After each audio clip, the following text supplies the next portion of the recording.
ঈদের জামা কাপড় কখনো ঈদের আগে দেখাতাম না, নেভার এভার।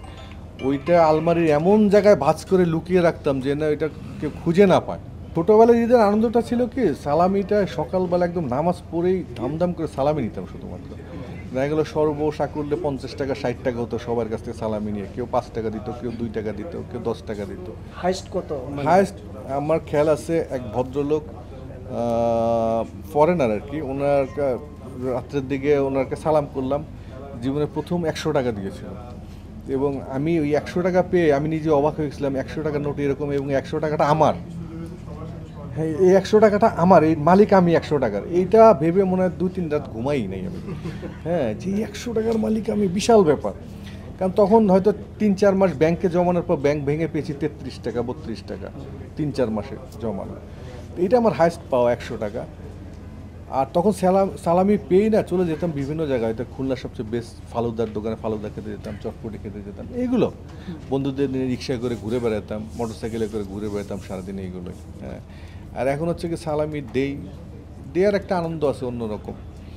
তবে এখন ঈদের মজাটা হচ্ছে এই বাচ্চাদেরকে নিয়ে ঘোরা, এছাড়া তার কোনো মজা দেখি না আমি আপাতত। ভাইয়া, এই যে একটা সময় দেখা গেছে যে এক ঈদের জামা অন্য ঈদেও ইউজ করা হতো, মানে যারা মধ্যবিত্ত, আপনি কি এরকম কখনো করেছেন যে হচ্ছে একটা জামা বা জুতা মানে লুকিয়ে রাখা বন্ধুদেরকে দেখানো? বা এক ঈদের জামা আরেক ঈদে এটা কখনো করা হয় নাই।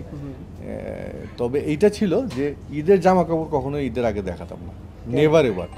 ওইটা আলমারির এমন জায়গায় ভাঁজ করে লুকিয়ে রাখতাম যে না এটা কেউ খুঁজে না পায়। কাউকে দেখাবো না যে আমি কোন জামাটা বানিয়েছি বা কোন জামাটা কিনেছি বা কোন গেঞ্জিটা কিনেছি।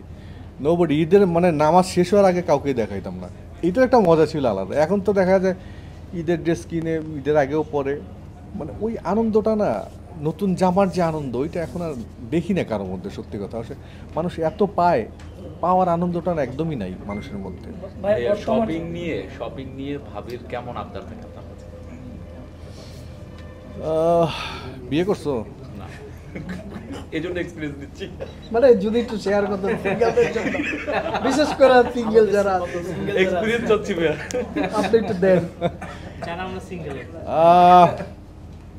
অবশ্য যদি আনন্দটা শেষই হয়ে যায় বা চাওয়ার আকাঙ্ক্ষা যদি শেষ হয়ে যায়, তাহলে আনন্দটাও শেষ হয়ে যায়। এটা প্রত্যেকের ওয়াইফেরই একই রকম।